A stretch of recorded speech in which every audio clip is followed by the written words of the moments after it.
There is a certain sort of relationship that is alternately passionate, fiery, and painfully unfulfilling, and that tends to puzzle both outsiders and its participants.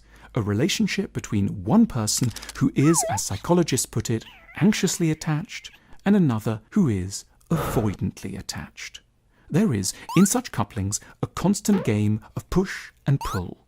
The anxiously attached party typically complains, more or less loudly, that their partner is not responsive enough. They accuse them of being emotionally distant, withholding, cold, and perhaps physically uninterested too.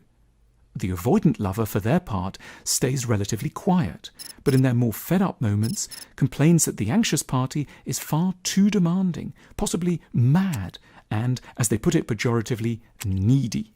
One person seems to want far too much, the other far too little. The unhappiness unfolds in a cycle. At the start, the anxious partner loves the avoidant one with great intensity, but in time, also growing frustration. The dissatisfaction grows ever more intense until, eventually one day, fed up with so much seeming rejection, the anxious partner overcomes their fears, decides they need something better, and tells their lover that they're off. At which point, the avoidant party undergoes a complete sea change. Their greatest fear, that of being engulfed in love, disappears at a stroke and reveals something that is normally utterly submerged in their character, a fear of being abandoned. Wholly liberated from the threat of being engulfed, the anxious one may by now have packed their bags, the avoidant one gives free rein to all their reserves of pent-up romanticism and ardour, which feel utterly safe to bring out now that there seems so little danger of reciprocation. Despite their fury, the anxious person hears the honeyed words and forthright promises and, after some initial doubts, can't help but be won over. The formerly distant partner appears to have become, in the nick of time, as they'd always wanted them to be, a warm soul. There is no reason not to return. After all, it's not that they didn't love this person, it was the feeling they weren't loved back that was making things impossible. For a time, there is bliss, and it seems that the couple are headed for long-term happiness.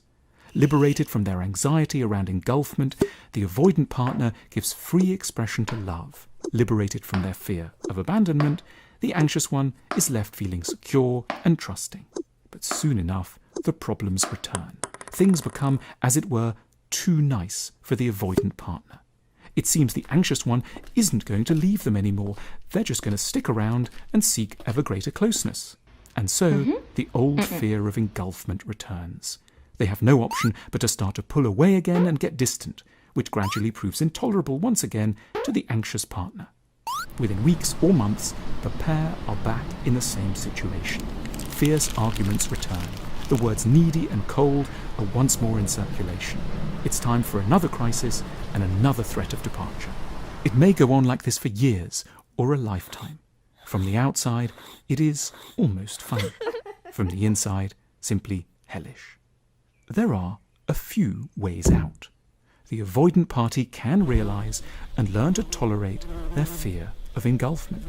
The anxious party can grow conscious of their unnatural pull towards unfulfilling people, refuse to go back after a crisis, and seek a future with more secure and reassuring sorts.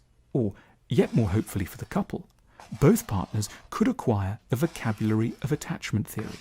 They could come to observe their repetitions, gain some insight into aspects of their childhoods that drive them on, and learn not to act out their compulsions. They can learn the games that they're unconsciously playing, and then, to the relief of all who care for them, and to the redemption of the relationship, they can refuse to play them any longer.